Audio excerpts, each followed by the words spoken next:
Question number 11 important. अच्छा important क्या, सारे इंपोर्टेंट लिखने की जरूरत ही नहीं, लेकिन 3 सवाल ऐसे हैं जो बच्चों ने फीडबैक आकर दिया कि सर ये सवाल एज इट इज आए हुए हैं। एक ये उमर ट्रेडर वाला नाम चेंज होता है, वैल्यू यही होती है। एक सवाल उन्होंने कहा डेल्टा वाला क्वेश्चन नंबर 10, एक उसके अंदर बैड डेट्स की प्रोविजन, स्पेसिफिक प्रोविजन गिवन है। ये 3 सवाल ठीक है। सर ये क्वेश्चन हम लोग ऐसे करेंगे तो आप क्वेश्चन किया करो खत्म करके एडजस्टमेंट में। हाँ ये बस ये दो, कल एक और सवाल करवाना है क्योंकि कितने सवाल हो गया, दूसरा तीसरा चौथा, ये चौथा सवाल है। ऐसे एडजस्टमेंट बता देते हैं, हम एडजस्टमेंट भी करते हैं, ताकि हमें याद हो। वही अभी ना वो कॉन्फिडेंस भी तो चाहिए ना। जब ये तकरीबन 13 सवाल टोटल है, एक तो पहला छोड़ दिया, बाकी 12 रह गए, तो 6 सवाल मैंने करवाने, 6 आप लोगों ने करना। और तो वो फिर तो हर तरह का सवाल होना शुरू हो जाएगा ना, फिर तो कोई भी सवाल अटकेगा नहीं। मुश्किल 3 सवाल यही हैं, इससे ज्यादा मुश्किल है नहीं। Following summarise trial balance of Umar trader for the year ended June 21। पीपीई बता दिया, नहीं ऐसा नहीं है, ऐसा नहीं हो सकता। अगर मैं आपको ना जब तरीका करेंगे ना 20 नंबर में कम से कम 12-14 नंबर हर बंदे के आप में से आ जाए, और 20 वो तो सारे एडजस्टमेंट के साथ जब पढ़ाऊंगा ना पेपर के पॉइंट ऑफ व्यू से। अभी तो ये हम सीख रहे हैं ओरिजिनल, 2 नंबर नहीं, अभी से शॉर्टकट तो मारा ही नहीं, अभी तो शॉर्टकट में इसके है, मतलब 20 मिनट में सवाल हो जाएगा। मिलेगी रफ शीट मिलती है, लेकिन मिलती सिर्फ एक है, ध्यान से सिर्फ एक शीट मिलती है रफ, लेकिन वो भी आधी से कम यूटिलाइज होती है, वो दे ही लेते हैं, जरी सी बात है। देखिए जी पीपीई ये हमारा नॉन करंट एसेट है, चला आ जाए, और ये सामने उसकी क्या है,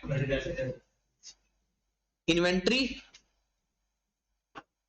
और provision for doubtful debt, trade debtor, prepayment, bank deposit account, bank current account, owners drawings, cost of sale. ये आ गई नई चीज इंपॉर्टेंट। जब कभी क्वेश्चन के अंदर कॉस्ट ऑफ सेल बताई हो, इसका मतलब है कि ये इन्वेंट्री है, ये क्लोजिंग स्टॉक है, अब ये ओपनिंग स्टॉक नहीं है। अब opening stock plus purchase minus closing stock वो आ गया कॉस्ट ऑफ सेल के अंदर, और क्लोजिंग स्टॉक आपका आ गया ऊपर।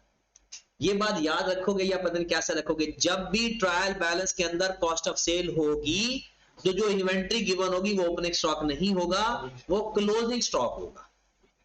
ठीक होगी बात। अब मैं थोड़ा सा उस पैटर्न पे जाते हैं। हमारे पास यहां पर हम लिखेंगे सेल या रेवेन्यू, सेल या रेवेन्यू, और यहां पर लेस करेंगे कॉस्ट ऑफ। अब हमें वो कुछ नहीं करने की जरूरत, opening plus closing, cost of sale तो सिर्फ खुद बताई हुई है। तो ये बात आप लिख लो कहीं कि जब भी cost of sale trial balance के अंदर गिवन होगी तो जो इन्वेंट्री गिवन होगी वो क्लोजिंग स्टॉक होगा, वो ओपनिंग स्टॉक नहीं। ये बात आपने याद रखनी है। आगे बढ़ते हैं।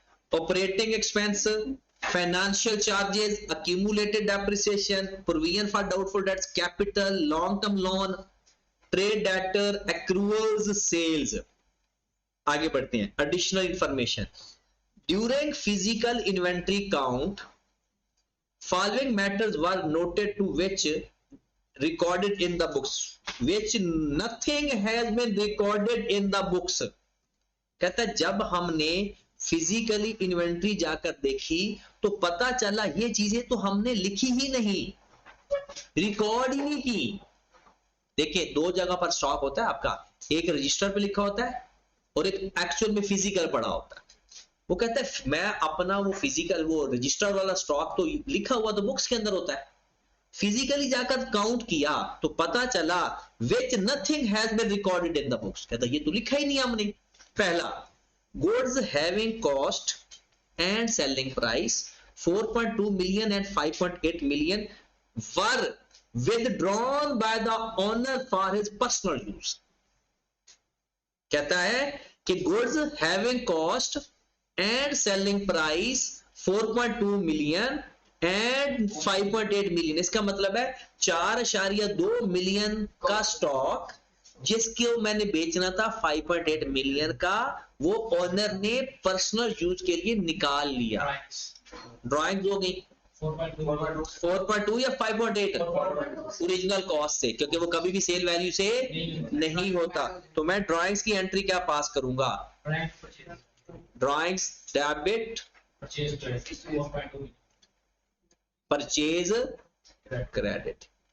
अब परचेज तो है ही नहीं, वो तो कॉस्ट ऑफ सेल के अंदर है, फिर क्या लिख देंगे? कॉस्ट ऑफ सेल लिख देंगे। हाँ, समय लगी ना, क्योंकि अगर आपके पास तो वो है ही नहीं, तो एक तो हमने लिखना है जाकर उसको ड्राइंग्स के अंदर।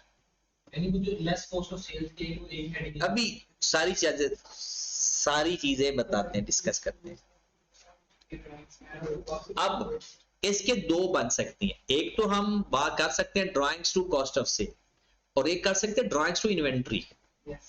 ड्राइंग्स टू इन्वेंट्री, क्योंकि उसने तो ये रिकॉर्ड ही नहीं किया हुआ, इसका मतलब है जो हमारे पास क्लोजिंग स्टॉक आया पड़ा है वो तो फिर ज्यादा होगा। उससे नहीं, उससे भी नहीं। जब क्लोज ऊपर चले जाते हैं ना, सिर्फ एंट्री को फोकस करना है बस। या तो हम ये एंट्री पास करेंगे या एंट्री पास करेंगे ड्राइंग्स डेबिट इन्वेंट्री क्रेडिट। अब दोनों बताता हूं। अगर तो परपेचुअल सिस्टम है फिर नीचे वाली एंट्री बेस्ट है, अगर पीरियोडिक है तो फिर ऊपर वाली एंट्री बेस्ट है। हाँ, अगर कुछ ना बताया तो वो कहता है कि अगर तो आपने इनवाइस बेस पे कर रहे हो, इनवाइस बेस पे कर रहे हो तो वो होता है परपेचुअल, और अगर फिजिकल बेस पे कर रहे हो वो होता है पीरियोडिक। अब यहां पर देखिएगा वो क्या कह रहा है, during physical inventory count following matters were noted for which nothing has been recorded in the books. Inventory में से करेंगे तो एसेट कम होगा, हाँ, और वो ड्राइंग्स में चला जाएगा, लायबिलिटी में चला। अगर उसमें से करेंगे कॉस्ट ऑफ सेल में करेंगे तो कॉस्ट ऑफ सेल में जाएगा और ड्राइंग्स में जाएगा। ठीक है, अब डिपेंड करता है, अगर तो क्वेश्चन के अंदर कहीं ये बात लिख दे कि परपेचुअल है या पीरियोडिक है, क्योंकि अब हमने करनी है पेपर की तैयारी। पेपर की तैयारी में देखूंगा मैं हर ऑप्शन बताता हूं। परपेचुअल आएगा तो हम करेंगे इन्वेंट्री में, अगर पीरियोडिक और वैसे चीजों फिजिकल आएगा तो वो हम करेंगे। अब फिर भी अगली बात सुने, अमाउंट कितनी है भला? 4.2। मैं हर ऑप्शन बता देता हूं। अब जब हम सवाल हल करने लगेंगे, ये बात कंफर्म है ड्राइंग्स में 4.2 लिखा होगा, चाहे जो मर्जी करेंगे। अगर तो देखेंगे क्लोजिंग स्टॉक में से माइनस किया हो, क्लोजिंग स्टॉक से अगर उसने माइनस किया हो और परचेज से भी, कॉस्ट ऑफ सेल से भी माइनस किया हो, तो दोनों में से कोई एक जो मर्जी करोगे जवाब ठीक माना जाएगा। लेकिन अगर उसने क्लोजिंग स्टॉक से माइनस किया है, कॉस्ट ऑफ सेल से माइनस नहीं किया, इसका मतलब है वो नीचे वाली चीज अडॉप्ट कर रहा है। क्वेश्चन में देखें, ड्राइंग्स में तो दोनों हालत में जाएगा ही जाएगा ना। उसमें ऑप्शन दिए होंगे, हाँ, ऑप्शन से हमने जज करना है, हमने एक जगह पे एंट्री पास दोनों नहीं करने। क्या आप ये ना हो कि परचेज से, कॉस्ट ऑफ सेल से भी माइनस कर दो और इन्वेंट्री से भी माइनस कर दो, इन्वेंट्री में नहीं लोगे। अगर उसने दोनों में से लिया, ये एक साइड पर है, तो फिर जो उसने लिया है वो कर देंगे। अगर उसने दोनों साइड पर लिया तो आपकी मर्जी। अगर उसने परपेचुअल पीरियोडिक बोल दिया है, फिर तो ये है पीरियोडिक की एंट्री और ये है परपेचुअल की एंट्री। सर अगर हमने कॉस्ट ऑफ सेल में ले लिया तो एसेट तो ले नहीं, फिर नहीं लेंगे, फिर नहीं, दोनों में से किसी एक साइड पर लेना। फिर कॉस्ट ऑफ सेल उसने दिया, आगे एसेट दिया, ये जाहिर सी बात है।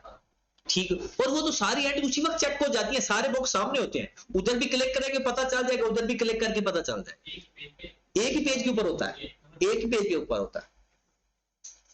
ठीक होगी बात। तो हमने इनमें से देखना है ड्राइंग्स, तो ड्राइंग्स में तो जाना ही जाना है, या तो कॉस्ट ऑफ सेल से माइनस कर देना या फिर इन्वेंट्री से माइनस कर देना, या ओके होगी बात। आगे चलते हैं। तो यहां पर अगर आप लोगों ने, ऊपर हमारे पास कॉस्ट ऑफ सेल कितनी गिवन है, कॉस्ट ऑफ सेल कितनी है, यहां पर थी कॉस्ट ऑफ सेल 245। तो यहां पर लिख लेते हैं 245, और सेल कितनी गिवन है जी आपके पास 397.6, 97.6। अब करेंगे क्या, जो अगर आपने कॉस्ट ऑफ सेल से माइनस करना ना इधर, तो यहाँ पर 4.2 माइनस कर दूंगा और उधर जाकर ड्राइंग्स में भी 4.2 ऐड कर दूंगा। आगे चलते हैं, ये हमारा पहला पॉइंट हो गया। दूसरा दिखा हुआ है गुड्स कॉस्टिंग, यहां पर भी फोकस किया तो कॉस्टिंग, कॉस्ट मतलब 14 million was found damage and would be sold at 90% of its purchase cost after incurring rectification cost 1.9 million। मतलब ये गुड्स है जिसकी कॉस्ट कितनी है, वो कहता है ये बिक सकता है अपनी कॉस्ट के 90% पे और 1.9 मिलियन खर्चे के बाद। मतलब 14 का 90% लो जरा, 14 मल्टीप्लाई बाय 90%,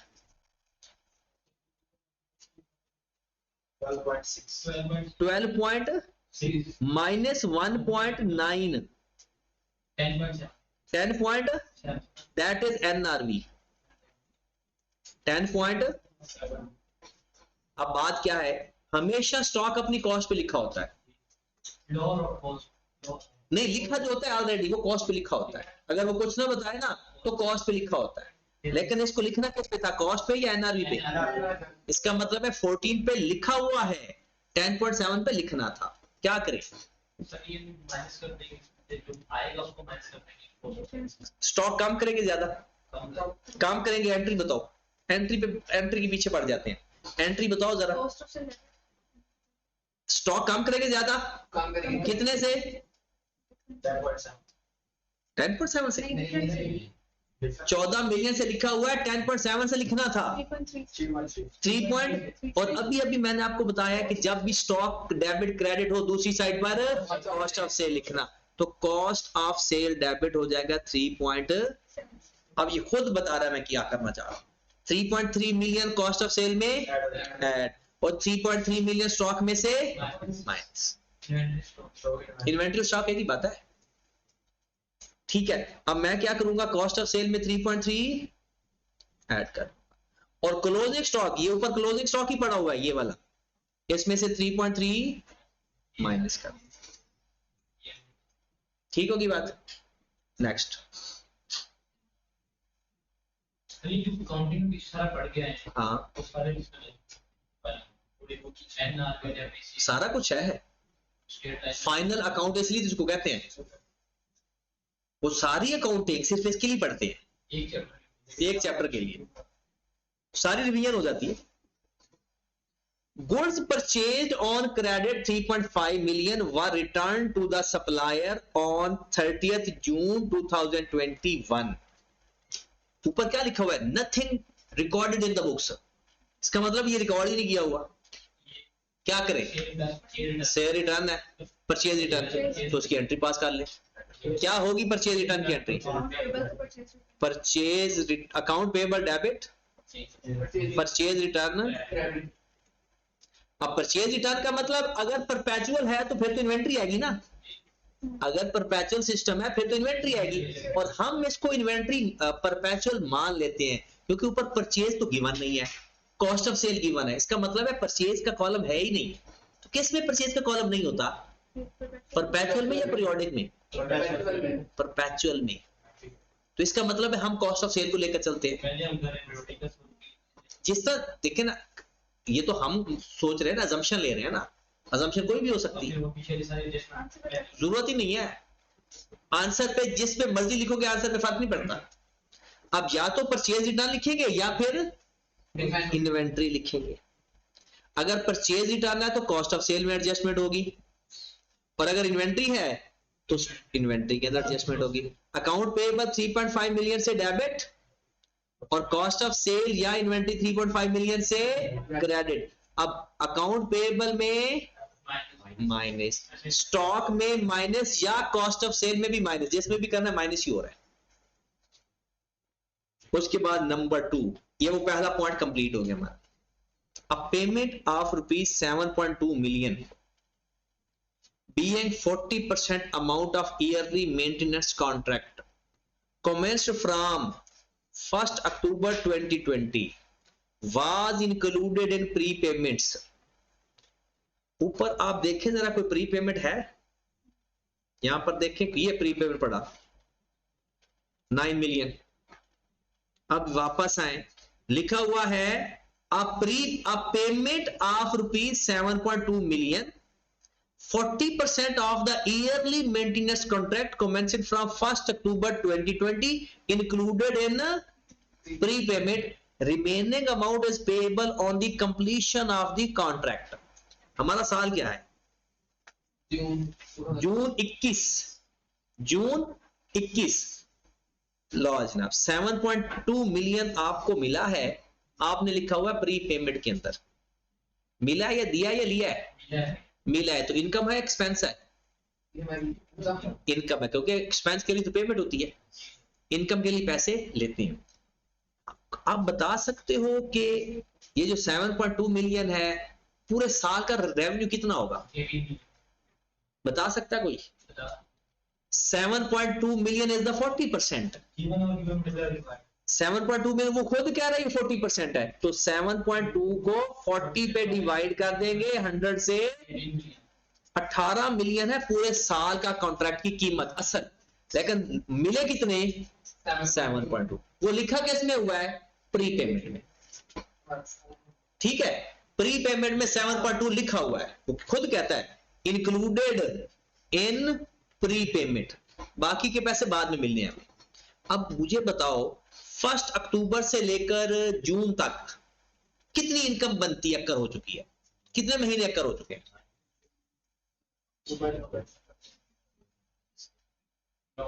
9 महीने। 9 महीनों की कितनी इनकम बनती है? 18 मिलियन है पूरे साल की। 18 मिलियन है पूरे साल की। 13.5 बनती है आपकी 9 मंथ की इनकम। लेकिन मिले कितने हुए हैं?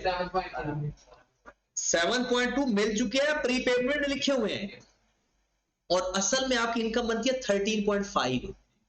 तो क्या करें? 7.2 मिल चुके हैं तो बाकी एक्रूड इनकम है, क्योंकि बाकी कब मिलने हैं? जब कॉन्ट्रैक्ट पूरा होगा। अब मुझे कोई इसकी एडजस्टमेंट बता सकता है? जरा दोबारा एक दफा फोकस करना। मैंने पैसे लिए हुए थे 7.2 मिलियन शुरू में ले लिए, और उसको कहां पर लिख दिया? प्री पेमेंट के अंदर, कि एडवांस मैंने पैसे लिए हैं। ठीक है ना, ये प्री पेमेंट्स है, सॉरी रिसीव नहीं किए, पे किए हैं। अब पेमेंट है, प्री पेमेंट है, रिसीव नहीं है, पेमेंट है। हमने 7.2 मिलियन पे किए थे और उसे कह दी बाकी पैसे हमने बाद में देने हैं, और कहां पर लिख दिया? प्री पेमेंट में। लेकिन 9 महीने गुजर गए, इसका मतलब एक्सपेंस तो 9 महीनों का कर हो चुका है, क्योंकि अक्रेंस बेसिस पर 9 महीने हो चुके हैं, तो 9 महीने का जो एक्सपेंस कर हो चुका है। और कितना कर हो चुका है? 13.5।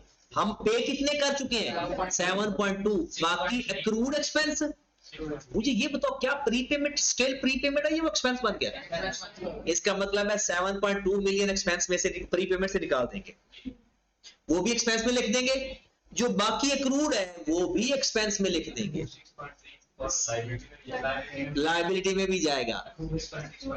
चले फिर आपको झुलाएं, घुमाएं या उड़ाएं? देखिए आपका एक्सपेंस कितना बनता है? 18 मल्टीप्लाइड बाय 9/12 कितना? 13 point, that is your expense. Expense हो गया तो डेबिट होगा। 13 पॉइंट क्या पैसे दिए हैं या दे चुके थे? कुछ तो प्री पेमेंट कर दी थी, वो खत्म हो गई। 7 पॉइंट, बाकी अभी तक पेएबल हैं। अगर पे कर देते तो कैश लिख देते, लेकिन अभी तक पे कितनी अमाउंट? 6.3। अब एंट्री पास होगी तो दुनिया जीत चुके हो, सिर्फ एंट्री। अब जरा फोकस करें, एक्सपेंस में कितना ऐड करोगे? 13.5 डेबिट हो रहा है। प्री पेमेंट में कितना माइनस करोगे? 7.2। करंट लायबिलिटी में कितना लिखोगे जाकर? खत्म। ये ऊपर क्या लिखोगे? 13.5। जितना एक्सपेंस अक्कर हुआ है सारा एक्सपेंस में, जितना पे कर चुके थे वो खत्म हो गया प्रीपेड, और जितना अभी और देना है, अगर दे देते तो कैश लिख देते, अभी तक दिए नहीं है पैसे। करंट लायबिलिटी ये 6.3 भी 13.5 जाएगा, तो ऐड ही है उसके अंदर 7.2 प्लस 6.3 ही 13.5 बन रहा है। जितना पहले दे चुके थे वो भी हमारा एक्सपेंस है, और जितना अभी पैसे देने हैं अक्रूड क्या होता है, एक्सपेंस में ऐड करंट लायबिलिटी, ये वही लिखा हुआ है। क्लियर होगी बात? चलिए आगे चलते हैं। Next, the bank deposit account was opened 1 अक्टूबर 2020। ये भी 9 मंथ का चक्कर है। 1 अक्टूबर को आपने बैंक डिपॉजिट अकाउंट ओपन करवाया फॉर 1.5 ईयर्स, 1.5 साल के लिए, एंड 12% पर एनम। कितना वो मार्कअप देगा हमें? 12%। Interest is credited every 6 month. इसका मतलब है पहले 6 महीने का जो इंटरेस्ट है वो हमें मिल चुका है, क्योंकि हर 6 महीने बाद का वो देता है इंटरेस्ट। ये बात हम पहले इंटरेस्ट पेमेंट में भी पढ़ चुके हैं। वो कहते हैं हर 6 महीने के बाद इंटरेस्ट आपको मिल जाएगा। इंटरेस्ट रिसीव्ड, दोबारा 1 अक्टूबर को अकाउंट ओपन करवाया, बैंक ने कहा भाईजान मैं आपको 6 महीने का इंटरेस्ट दूंगा। तो अक्टूबर से मार्च तक 6 महीने गुजर गए ईयर एंड से पहले, इसका मतलब वो इंटरेस्ट में मिल चुका है। आगे फिर 6 महीने बाद मिलेंगे, लेकिन दरमियान में हमारा साल एंड हो गया, और 3 साल हमारी 3 महीने 3 महीने हमारी इनकम ऐड हो अक्कर हो गई है, बट मिली इनकम में ऐड भी करेंगे और करंट एसेट में लिख देंगे, इनकम में ऐड। लेकिन गलती एक नहीं है, आगे तो देखो, interest received was credited to sale. अब इसको सेल में से माइनस सेल से निकाल के इंटरेस्ट अदर इनकम में लिख देंगे, इंटरेस्ट रिसीव्ड 6 महीने का इंटरेस्ट, और बाकी जो 3 महीने का इंटरेस्ट है वो अभी हमें मिलना है। तो हम ऐसा ना कर ले जैसे अभी सवाल किया है, बैंक डिपॉजिट अकाउंट है कितना पता है? बैंक डिपॉजिट अकाउंट है कितना? 40 मिलियन का। लो जरा 9 महीने का इंटरेस्ट पहले, 40 मल्टीप्लाइड बाय 12%, 12% है ना, 3.6 मार्क का 12% है ना, 12%। मल्टीप्लाई 9.3.6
हाँ जी, टोटल हमारा इंटरेस्ट इनकम बनती है 3.6 मिलियन की, जिसमें से 6 महीने की सेल में लिखी हुई है 2 पॉइंट। अब डायरेक्ट भी फाइंड कर सकते हो, ये 3.69 मंथ की है ना, 9 पे डिवाइड करके 6 से मल्टीप्लाई कर दो, 40 का 12% लेके 12.5 वो डायरेक्ट भी कर सकते हो।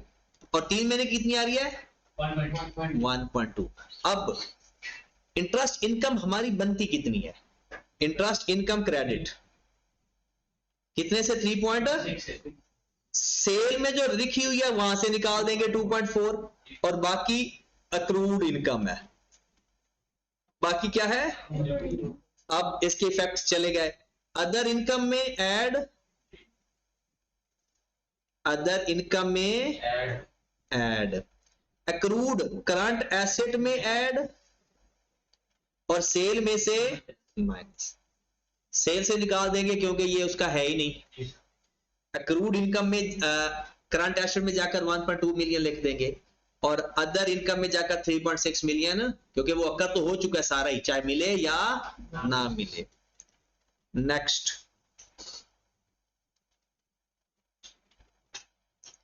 ये मैं चाहता हूं कि सिर्फ आप बताओ, the figure in the trial balance for the bank current account represent prior to reconciliation with bank statement. कहता है जो हमने ट्रायल बैलेंस में लिखा हुआ है ना, रिकंसिलिएशन से पहले वाला बैलेंस लिखा हुआ है, क्या वही लिखते हैं? एडजस्टेड बैलेंस लिखते होते हैं। उसने कौन सा लिखा हुआ है? Unadjusted. Upon comparison with bank statement it was discovered that cheque 3.1 million deposited into bank were not credited. एनसी चेक डिपॉजिट करवाया ना, लेकिन अभी तक bank into bank were not credited. एनसी और एनसी हम क्यों लिखे भाई? आगे, as per standing instruction to the bank quarterly office rent till August 2021 amounting 4.2 million was debited. क्या लिखा हुआ है? As per standing order to the bank quarterly office rent, कब तक? क्वार्टर में कितने महीने होते हैं? 3। 31 अगस्त 21 तक अमाउंटिंग 4.2 मिलियन वाज डेबिटेड। इसमें तुम्हारा एक मंथ का, हाँ, मतलब क्या? पहले पूरा मंथ। हमने बैंक को कहा कि आप हमारा ना रेंट पे, ये क्या रेंट है ना, रेंट पे कर दिया करो। उसने पे कर दिया। उसने कितना पे किया होगा? उसने पूरा पे किया होगा, लेकिन हमने तो लिखा ही नहीं। इसका मतलब है हमने बैंक में से अभी तक माइनस नहीं किया। ओके होगी बात? हमने बैंक को कहा था कि हमारा रेंट क्वार्टरली पे कर दिया करो, उसने कर दिया।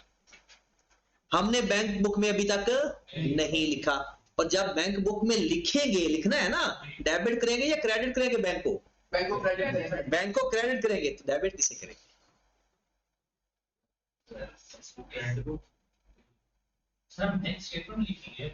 बैंक स्टेटमेंट में तो लिखा हुआ है, उसको तो स्टैंडिंग ऑर्डर दिया था हमने, उसने तो पे कर दिया। बैंक बुक में नहीं लिखा हुआ, क्रेडिट करेंगे, उसने पे कर दिया। और डेबिट करेंगे सर, एक महीने का रेंट एक्सपेंस, 2 महीने का प्रीपेड। कल भला क्यों? हमारा जून ईयर एंड है, उसने जून का भी पे कर दिया, जुलाई का भी पे कर दिया, अगस्त का भी पे कर दिया, 3 अगस्त।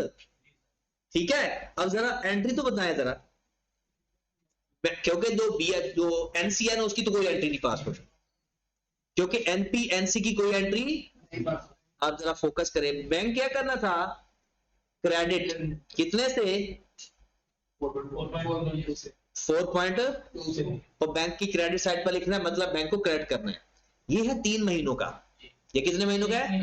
1 महीने का रेंट एक्सपेंस में आएगा, 2 महीने और 2 महीने इसमें प्री पेमेंट में जाकर चला जाएगा। अब इसको 3 पे डिवाइड करके 1 से 1.4 2.8। अब ये खुद बता रहा है मैंने किधर जाना है। रेंट एक्सपेंस बैंक में से माइनस, वो जो ऊपर करंट अकाउंट पड़ा है ना, उसमें से माइनस, प्री पेमेंट में ऐड, एक्सपेंस में ऐड, खत्म हो गया। और डेबिट क्रेडिट भी बराबर हो रहा है, आपकी एडजस्टमेंट भी ओके हुई जा रही है। जब डेबिट क्रेडिट हम बराबर ही करी जा रहे हैं ना, तो जितना इफेक्ट डेबिट पे आ रहा है उतना इफेक्ट क्रेडिट पे आ रहा है। ऐसा हो नहीं सकता आपका बैलेंस बराबर ना है। जुलाई और अगस्त 2 महीने 2 महीने आते हैं, तो 2 महीने प्रीपेड है। 2 माह हैं? अच्छा, क्वार्टर में 3 महीने होते हैं या 2? 3। उसने एडवांस में पे कर दिया क्वार्टर का अगस्त तक। इसका मतलब अगस्त तक का भी पे हो गया, जुलाई का भी पे हो गया, जून का भी पे हो गया। 3 महीने पूरे हुए, जून हमारा और बाकी प्रीपेड। ठीक है, नेक्स्ट। बैंक ने डेबिट कर दी, हमने तो क्रेडिट करना है ना। हम तो अपनी बुक में करेंगे, तो हम नहीं बैंक क्रेडिट कर रहे हैं, हम क्रेडिट कर रहे हैं, बैंक थोड़ी कर रहे हैं। हम बैंक को क्रेडिट कर रहे हैं। सर ऊपर वाली जो एनसी है वो नहीं है, कुछ नहीं होगा उसका, क्योंकि उससे हमारी बुक में तो फर्क नहीं पड़ना उससे, वो तो बैंक स्टेटमेंट ने ठीक करना है। एनसी का हमने कुछ भी नहीं करना, यही तो उसने कॉन्सेप्ट पूछा है। हम अपनी बुक ठीक करेंगे ना। एनसी का क्यों कुछ नहीं होगा भला? वो तो हमने रिकॉर्ड कर चुके हैं, बैंक बैंक में नहीं किया, हम तो रिकॉर्ड कर चुके हैं और हमारा बैलेंस अगर आ रहा है उसमें तो रिकॉर्डेड है। नॉट क्रेडिट चेक और error in the bank statement, वो हमने कैश बुक के बैलेंस में ठीक नहीं करना। एक दफा पेपर में सवाल आ गया था, उसने बैंक स्टेटमेंट का बैलेंस दे दिया था, ये FR1 की बात कर रहा हूं, बैंक स्टेटमेंट का बैलेंस दे दिया, बैंक स्टेटमेंट का।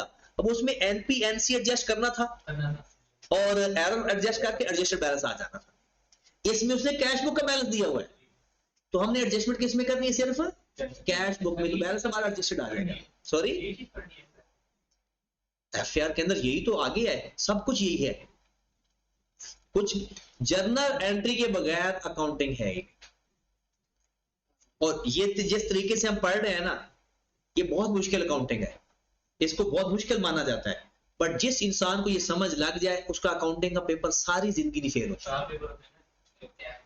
कैफ में 4 अकाउंटिंग के होते हैं, FR, CR, FR, MA और BI। CFAB में 2, 6 पेपर ये कॉन्सेप्ट यही है, और फिर आगे जाकर जब आप प्रैक्टिकल लाइफ में जाओगे तब भी यही है, तब भी यही है। और सारे का सारा क्रेडिट जाता है PRC की अकाउंटिंग को। मैं जो इससे बाहर ना निकला हूं, आज तक मैंने CFAB के पेपर भी इसी की बेस पर दिए, आगे मैं सारी जिंदगी पढ़ा भी इसी बेस पे रहा हूं। मतलब जो यहां से पढ़ के जाता है ना, किसी जगह सेटिस्फाई तो नहीं होता अकाउंटिंग से, किसी भी जगह चला जाए उसको सेटिस्फेक्शन मिलती ही नहीं।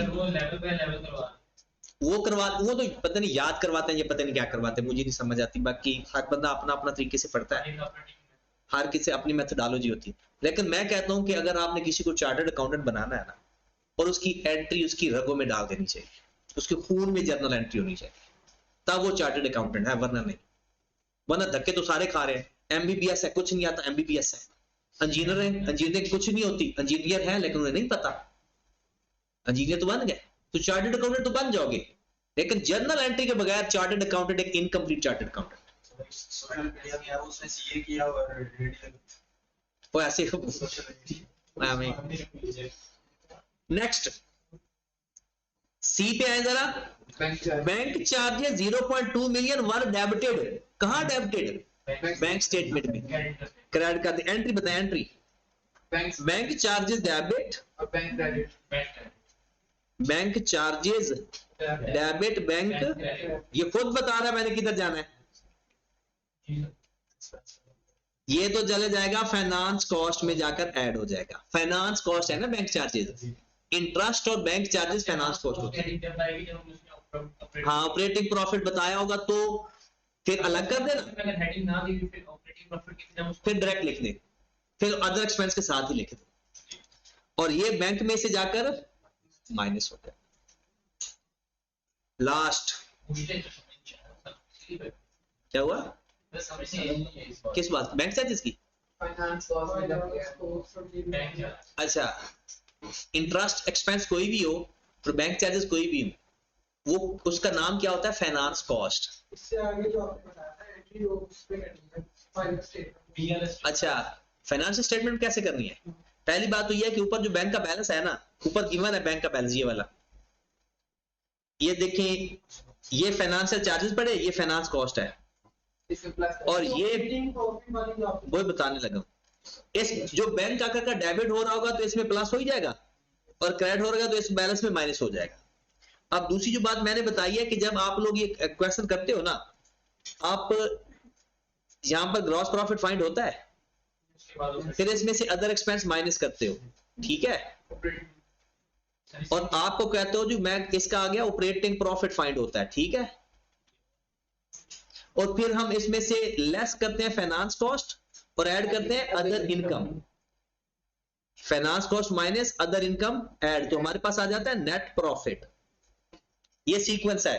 अब जो अब्दुल्ला कह रहा है वो ये कह रहा है कि सर अगर ये ऑपरेटिंग प्रॉफिट का कॉलम हो ही ना, फिर हम ना ये दरमियान में कोई रोला नहीं डालेंगे, हम ग्रॉस प्रॉफिट लिखेंगे जो फाइंड हुआ होगा, उसमें अदर एक्सपेंस माइनस कर देंगे, फाइनेंस कॉस्ट भी माइनस कर देंगे, और अदर इनकम ऐड कर देंगे, और हमारा नेट प्रॉफिट आ जाएगा। ये बात समझ लगी ना। अब ये बताना है कि ऑपरेटिंग प्रॉफिट का कॉलम होगा तो वहां वो फाइंड करके आगे दोनों लिखने हैं, और अगर वो नहीं है तो फिर डायरेक्टली लिख देना। करने प्लस माइनस ही है, चेंज नहीं करना, रूल कोई चेंज नहीं करना। अगली भी बड़ी प्यारी एंट्री आ गई। A check of rupees 0.9 million was returned by a bank as dishonored. Bank ने हमें एक चेक दे दिया कि भाई ये तेरे बंदे ने जो चेक दिया ना तुझे, ये वापस ले जा। डेबिट किया मैंने इसको क्रेडिट कर। हाँ, आगे बढ़े, आगे इतना आसान नहीं है। आगे, this cheque was received from a customer net of 10% settlement discount. अब हुआ भला क्या, एक हमने कहा जी जो बंदा 10 दिन के अंदर पैसे दे देगा हम उसको 10% डिस्काउंट दे देंगे। एक बंदे ने गलत चेक दे दिया कि चलो डिस्काउंट तो मिलता है, पर बाद में पता चला उसके अकाउंट में पैसे ही नहीं है। अब पहली बात तो ये है कि जब चेक दिया था उसने तब हमने एंट्री क्या पास की थी, जब वो चेक दिया था तो डिसऑनर हुआ है ना। जब हमने चेक लिया था हमने बैंक डेबिट किया था, अकाउंट रिसीवेबल, चेक कितने का मिला था, 0.9 क्या रिसीवेबल भी 0.9 से कम किया था, 1 मिलियन से। कैसे आया 1 मिलियन बताया, गिवन ओवर गिवन 0.9 90% है, तो उसको 90% में डिवाइड किया, 100 से मल्टीप्लाई किया, जो डिफरेंस आ रहा है वो किस नाम से चला जाएगा, डिस्काउंट अलाउड या सेल्स। ठीक है, अब ये तो हुआ ही नहीं, सारा रिवर्स कर देंगे, चेक डिसऑनर हो गया। अकाउंट रिसीवेबल को अब 0.9 से पकड़ोगे या 1 से पकड़ोगे, 1 से। बैंक में जो डेबिट किया था 0.9 से, जो डिस्काउंट रिसीव दिया था डिस्काउंट अलाउड को रिवर्स करोगे, सेल का नाम लिख देंगे। अब ये किधर जा रहा है, अकाउंट रिसीवेबल में प्लस हो रहा है, बैंक में माइनस हो रहा है, और सेल में प्लस हो रहा है। और माइनस तो तब हुआ था जब डिस्काउंट अलाउ किया था, माइनस तो तब किया था, हाँ डिस्काउंट अलाउड में करोगे तो माइनस, सेल में करोगे तो है।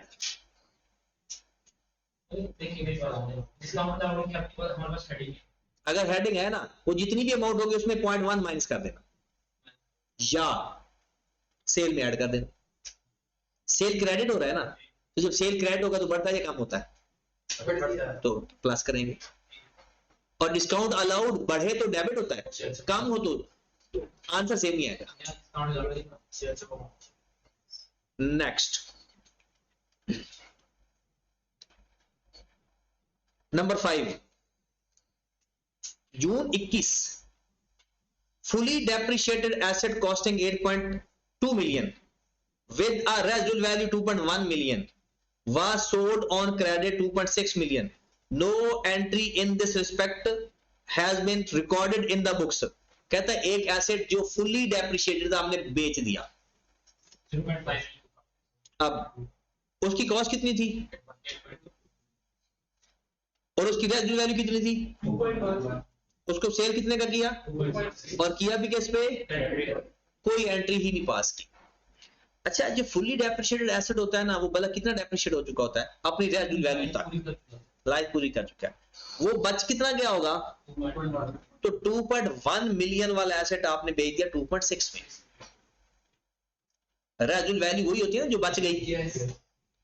अब हम क्या करेंगे, एसेट में से माइनस कर देंगे, मैं लिख देता हूं 8 लिख देता हूं 8.2 एसेट की कॉस्ट है, रेजिडुअल वैल्यू कितनी है, 2.1 अक्यूमुलेटेड डेप्रिसिएशन इसकी कितनी आ चुकी होगी, इसको माइनस कर दें, 6.1, ठीक है। ये फुली डेप्रिशिएट हो चुका है एसेट। ये बचा कितने का पड़ा था, 2. उसको बेचा कितने का, 2.6 अब सुनिए, एसेट की कॉस्ट में से कितने से माइनस हो जाएगा, क्योंकि बेच दिया है, एसेट गया 8.2 से एसेट में से माइनस कर देंगे। अक्यूमुलेटेड डेप्रिसिएशन में से कितना माइनस कर देंगे, क्योंकि जो एसेट बेच तो उसकी अक्यूमुलेटेड डेप्रिसिएशन भी निकाल देते हैं। एसेट भी बेच दिया, वैसे तो ये हमारे सिलेबस में नहीं है, बल्कि इसको काट दो, सिलेबस में नहीं है ये, डिस्पोजल हमारे सिलेबस में है ही नहीं, आएगी आएगा ही नहीं, क्योंकि ये पुराना सवाल है तो ये हमारे सिलेबस में नहीं है, पर समझ तो आएगी। लेकिन समझने की जरूरत नहीं है। In addition to specific provision 3.9 million against trade debtors of rupees 13 million. In addition to a specific provision 3.9 million, trade debtors 13 million. OT needs to maintain 5% doubtful debt on the remaining balance. ये बहुत अच्छी adjustment है हमारी, वो practice भी हो जाएगी allowance for bad debts की भी। बताओ हमारे डेटर कितने हैं ऊपर, डेटर हमारे डेटर जाकर ढूंढे, डेटर कितने हैं? 2 मिनट में फिर चले जाना, ये 2 मिनट जी समझ लो लास्ट। 42 हमारे डेटर हैं 42 के। मैंने आपको सिखाया हुआ है कि जनाब पहले अकाउंट रिसीवेबल लिखते हैं, वो सारा कुछ 42। क्या आपकी जो एंट्रीज पास की है सारी एडजस्टमेंट, उसमें कहीं अकाउंट रिसीवेबल डेबिट या क्रेडिट हुआ है? कहीं देखो जरा, कहां पे भला, कहां पर हुआ है? देखिए जरा कितनी एडजस्टमेंट में 1 प्लस किया तो प्लस करेंगे, और कहीं एडजस्टमेंट में हुआ है अकाउंट रिसीवेबल डेबिट या क्रेडिट? ऑलमोस्ट नहीं हुआ। देखिए अब ये मेरे डेटर हो गए 43 के, 42 के लिखे हुए हैं, वो 1 का जो डिसऑनर हो गया है वो अकाउंट सेल बन गया।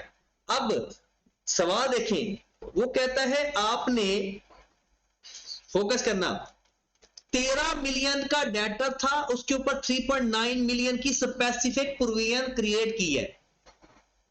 13 मिलियन के डेटर के ऊपर कितनी प्रोविजन ली है? आपको पता है जिसके ऊपर स्पेसिफिक प्रोविजन आ जाए उसके ऊपर फिर अलाउंस, जनरल अलाउंस नहीं आता। तो हमने क्या करना है, इसमें से 3.9 मिलियन माइनस करूं या 13 मिलियन? इसमें से 13 मिलियन माइनस कर देता हूं, बाकी कितना बच गया? इसके ऊपर कितने परसेंट आ जाएगा? 5%। इसका प्रोविजन कितनी है? 3.9, और इसका 30% का 5% 1.5। 1.5 ये मेरे पास आ गया carried on allowance for bad debts का, दोनों को प्लस करूंगा, तो specific allowance plus journal allowance 5 point, ये क्या चीज आ गया? Carried on. अब मुझे बताओ जरा अकाउंट रिसीवर में कितना लिखूंगा भला? 43 -5.4 माइनस 5 पॉइंट, और बैड डेट्स में क्या जाएगा? बैड डेट्स तो है ही नहीं। कैरीड ऑन कितना है? 5 पॉइंट, -5 ब्रॉड ऑन कितना है? 2.4 पॉइंट, डिफरेंस कितना आ गया? ये एक्सपेंस में चला जाएगा, कितना? 0.9 ये चला जाएगा एक्सपेंस के अंदर एसपीएल, और इसको माइनस करके किधर चला जाएगा? स्टेटमेंट ऑफ फाइनेंशियल पोजीशन के अंदर। तो इस तरह से ये हमारा क्वेश्चन कंप्लीट हो गया। ये बड़ा अच्छा सवाल है, और कल इंशाल्लाह एक और अच्छा सवाल करेंगे, और उसके बाद फिर सारे अच्छे सवाल आप ही करोगे। इंशाल्लाह मैथ्स